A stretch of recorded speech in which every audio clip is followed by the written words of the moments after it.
Go figure. It figures Facebook Live. Most of the time I'm given that option to hit save, and it didn't give me that option to hit save. So now I got to sit here and try to redo this whole video, but I'm not going to do it live. This is documentation because I am working on a book with different things in it, and the different places I go, I'm trying to keep everything documented. So anyway, this morning I had done a Facebook Live on Edgewood Plantation, which is located in Charles City County, Virginia. It is a haunted bed and breakfast, and it has been around since 1849. The event was put on by Nevermore Events, and it was investigated by C.R.O.P. So, people kept telling me I needed to go to Edgewood Plantation. So once I saw that there was an event that was created, I went ahead and purchased my ticket and decided that I was going to go ahead and go for it. So before I get started on Spirit World, y'all know the deal. If you're not into Spirit World and you're a non-believer, don't even watch it, because that's what this pertains. So I will do my best to try to do this whole thing over again. Anyway, so I pulled up to Edgewood Plantation. This was this past Saturday, and I'm reading some notes to y'all. So if you see me looking down, it's because I'm reading notes and I'm sitting over here lighting palo wood all at the same time. But anyway, y'all know my little note. I pull up into the parking lot, and I'm kind of doing that little analyzing thing. And, because you kind of analyze places and you do feel the eyes upon you. And, you could feel some energy there, but it wasn't like it was when I walked into the house. Once I walked into the house, it was a whole different thing. And for some reason, before I even got there that afternoon or that evening, I felt the need to ground. I felt like I really needed to ground. So I had spent a good portion of my afternoon before I even went there grounding with the woods, because that's what I do.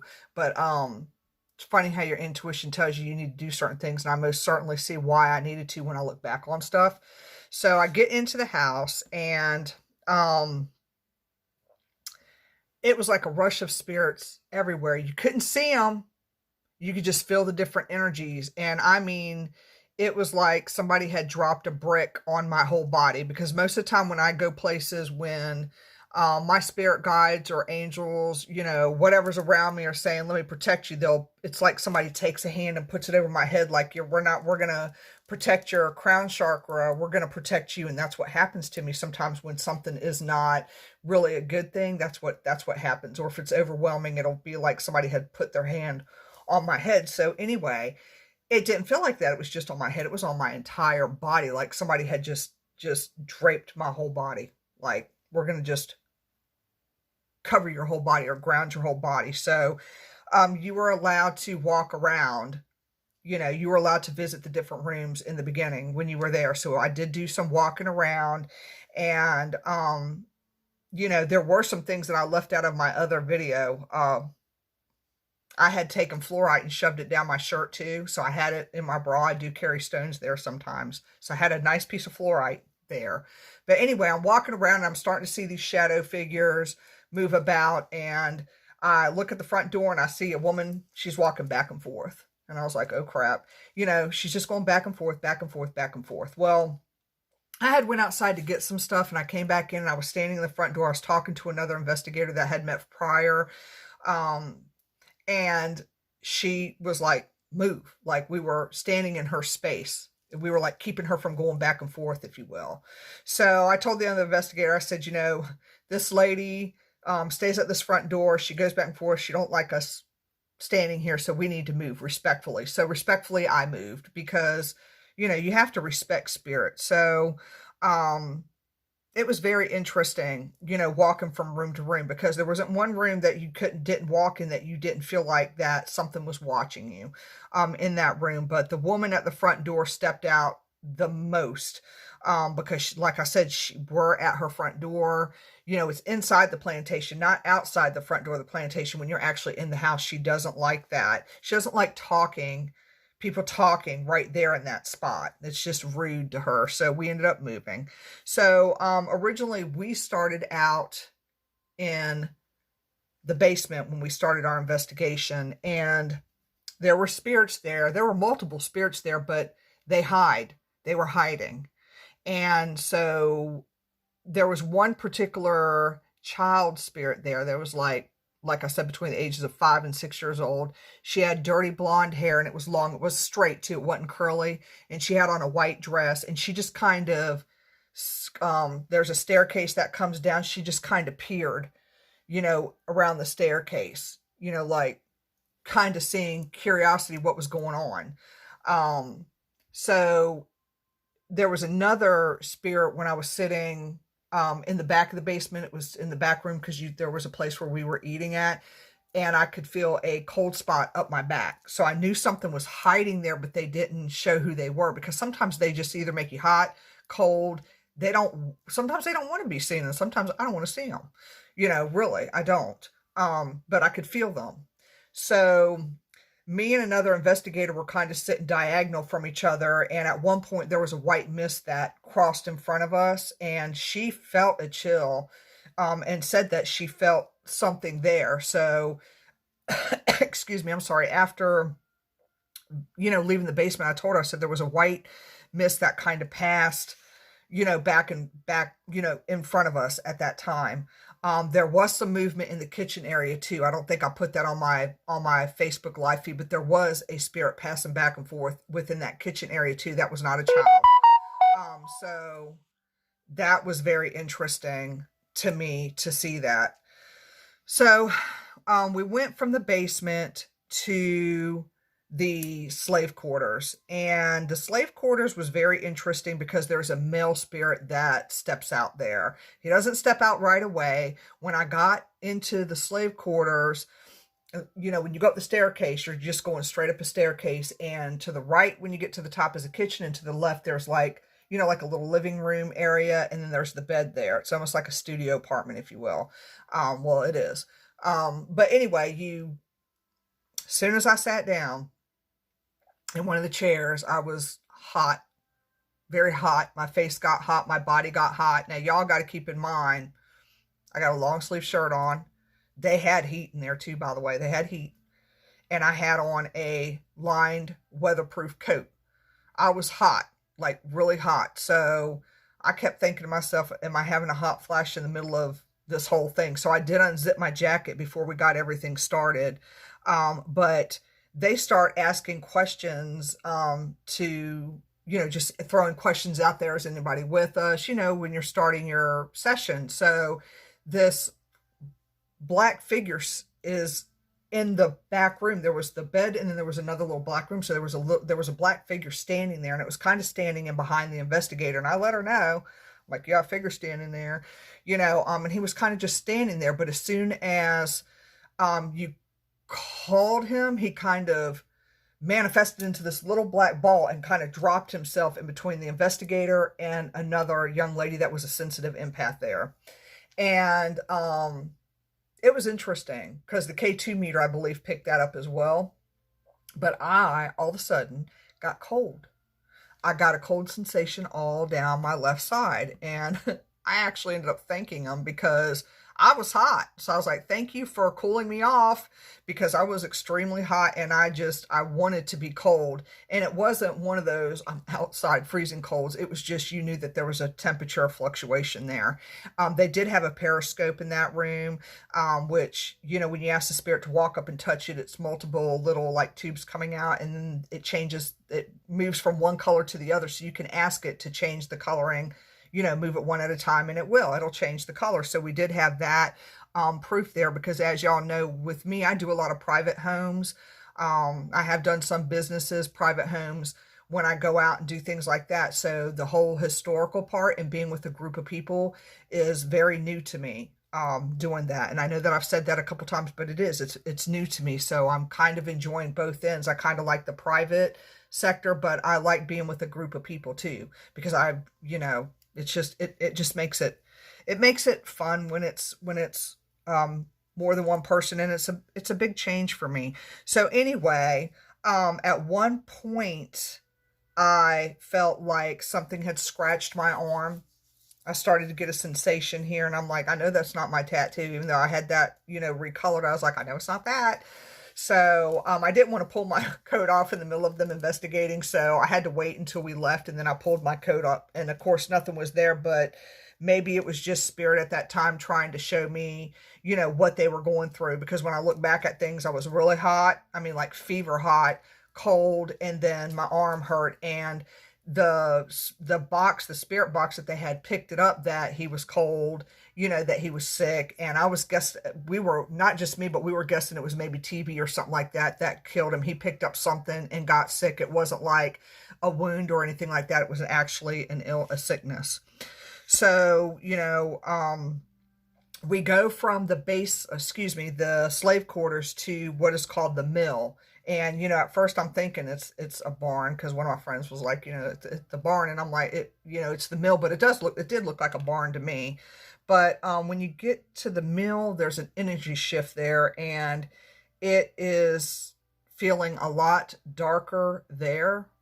But it's a different type of darkness. I mean, I know that it was dark because it was nighttime, but it was a different type of darkness and a different type of energy.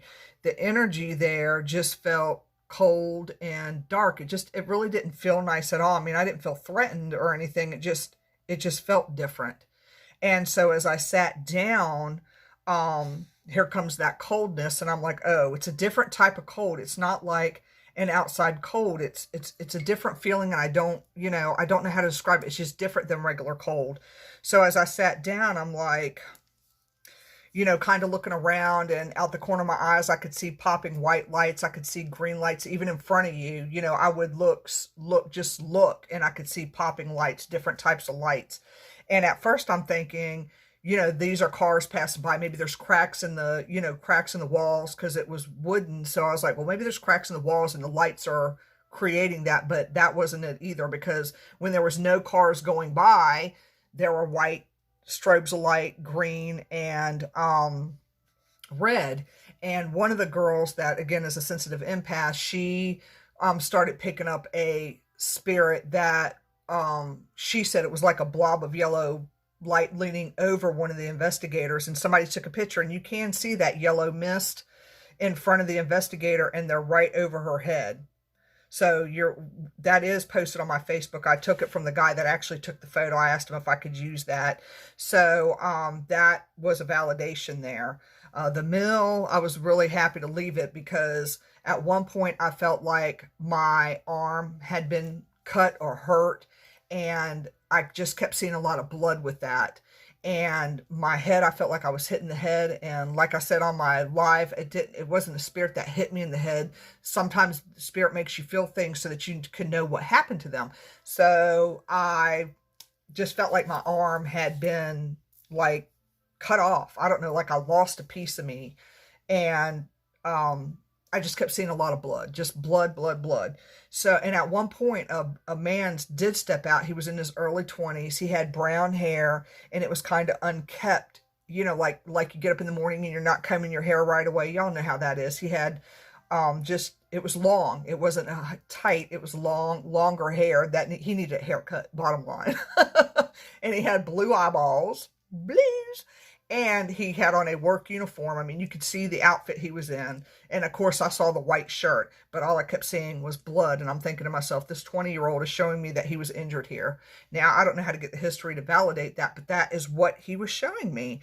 And, I kept feeling just like, I don't know, I was cold, but I just kept feeling that deformity there, and I didn't like it. So when we left the mill, I was kind of happy, not because it was outside, it was just overwhelming in there, very dark and a different type of temperature, cold. So I was kind of happy when we finished that part of the investigation. We ended up going from the mill to the third floor. So we're walking up the steps, because it's like a spiral. Not really a spiral, but I guess you can. Yeah, it is spiral. So we walk up to the third floor, and as soon as I hit the third floor, there was an energy shift on the third floor. Now, it wasn't adults, though. It was children. Now, y'all know, or people that deal with spirit, you can tell the difference in the energy of an adult than you can with a child spirit, because a child spirit, they don't have the crap that we carry around. They're kind of still innocent. You know what I mean? They're not exposed to all the stressors like we are. It's a whole different, their energy just feels nice. And I didn't feel threatened by their energy at all. I just knew they were children and they wanted to play. All they wanted to do was play, and they were girls. It was heavy, like I said, but it was almost like they had been waiting for us to come so that they could play. And they actually did play. We pulled out the periscope, and on my Facebook Live, you can see where they were playing with the periscope, because we would ask them to light up different things, you know, light it up to a certain color, and they did light it up to the color that we asked them to. And at one point, one of the ladies had an app on her phone that picked up things, and she asked how many there were, and her app said 3, but I kept seeing the number 6 in my third eye. So, you know, I just get flash numbers there. And so I just kept seeing the number 6. So it was very interesting to see the children playing with the periscope and just feeling their little presences. And for people that were investigating with us, I did get on an EVP when one of the young ladies asked a question about, you know, was it war that they were scared of? There is such a faint yes in there. It's very faint though, but I know it's there. I'm going to send it to somebody else and let them listen to it. But it was there, you know. So it was very, very interesting that was there. They had a dollhouse there that I really like, because I do have a dollhouse that I need to remake, and my dollhouse has all colonial furniture. So sometimes I'm wondering if I should bring those as triggers, because it was a cute little dollhouse, and like I said, all my stuff is colonial period. But anyway, in German. But we finished the investigation part up there, and then we end up going to Lizzie's room. Now, Lizzie's room, Lizzie was not there. I didn't feel any female presence in there whatsoever, but I did feel, when I sat on the bed, a man's presence. And as I'm sitting on the bed, I don't know if it was a trigger to sit on that bed, but when I sat on the bed, my whole neck down my left arm started to hurt. I felt like somebody had shot me. I felt very injured. I couldn't even move my arm. I didn't want to move it. It just felt injured, like somebody shot me, if you will. I mean, it just was a shooting sensation. And this spirit was very dominating. Obviously, it was an injury, but he was very, very dominating. At one point, my whole back felt like it was on fire too. Like somebody had just took my back and set it on fire. But I know that it wasn't a person set on fire, but it just felt like it was on fire, like I was hurt. So I knew that there was that injury there with that man. And he was cussing. You know how you get hurt and you cuss? Because I do.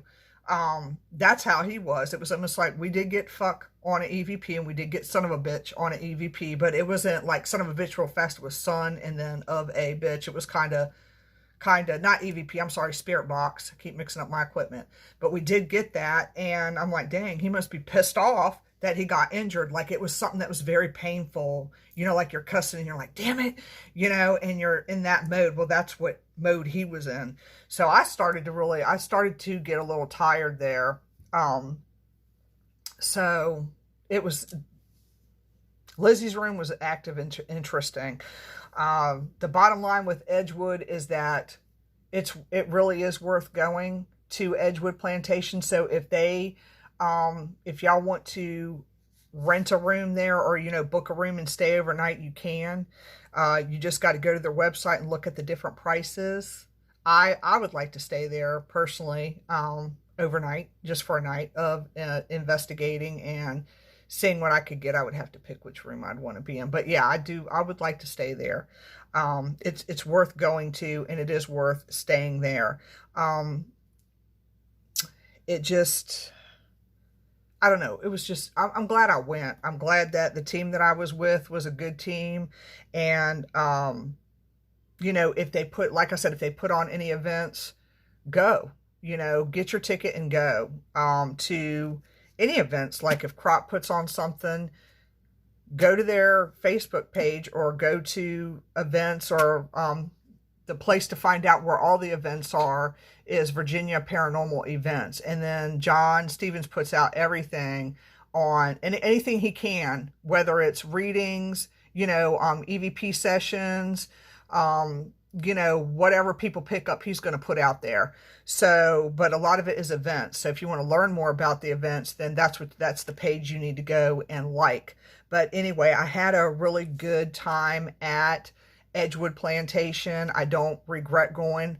In the beginning, I did question myself as to what I got myself into, because I was nervous. Not only was I picking up spirit, but I'm also picking up everybody else's feelings too. So when I'm with a large group of people, I'm picking up, if somebody has an earache, I'm going to pick it up. If somebody has a stomach ache, I'm going to pick that up. If somebody feels nervous or nauseated, I'm going to pick that up. And I was grounded, but it's like a receptor for me. So I'm getting spirit, but I'm also getting people. If you're mad, I'm going to know. If you're sad about something, I'm going to feel that. It's that kind of overwhelmingness to me. So I had to write my little sidekick that, not little, but my little sidekick, and say, I don't think I want to stay here. But, like I said, they reassured me that everything was going to be okay, have a good time, so at that point, then I was like, all right, I'm able to do this. I can do this. I can stay for this.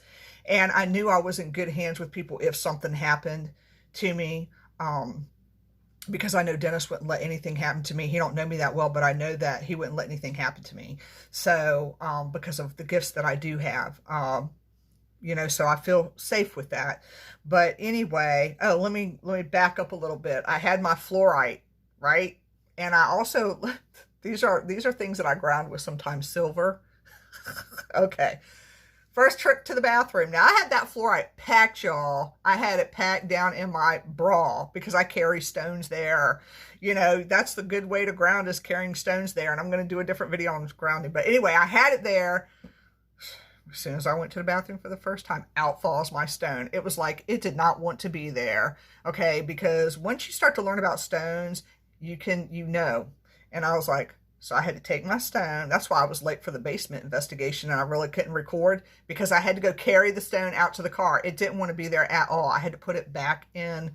I had to put it in my other bag. Get down to that basement. I lose an earring. I'm like, are you freaking kidding me? So I'm grounding because I felt the need to ground with my fluorite. So not only did my fluorite fall out, which I don't see how that was possible, honestly, lose the earring. And I'm like, are you kidding me? And I was so upset about that, because it's one of my favorite, it's really the only pair of studded earrings that I have left. Like, I have lost all my little studded earrings. So, and these were sterling silver. So I was like, oh my God. So I was really upset. But anyway, when Tabitha was serving people food, she actually kicked the little backing of my earring with her foot, but she didn't realize it. But I saw a little silver flash, like somebody was directing me, like, there it is. Like, like a kid or something. Somebody was just telling me, there it is. And I picked it up because I was all up on that floor with my little flashlight looking like, where's my earring at? And I found it. And I was so happy, because I would have been devastated. There are certain things when I go to places that I ground with silver, bracelets. I'm always grounding with something stones, so I didn't put that in my Facebook Live because it slipped my mind, but it was almost like my little pieces didn't want to stay there. It's like they wanted to go. So anyway, back to Edgewood, had a great time. And if y'all ever get a chance to book a room out there, or, go when a team goes, do it, and y'all know, as usual, if you have any questions, feel free to message me, friend me on Facebook if you want to. But I really appreciate y'all's support, and I appreciate the support of my channel too.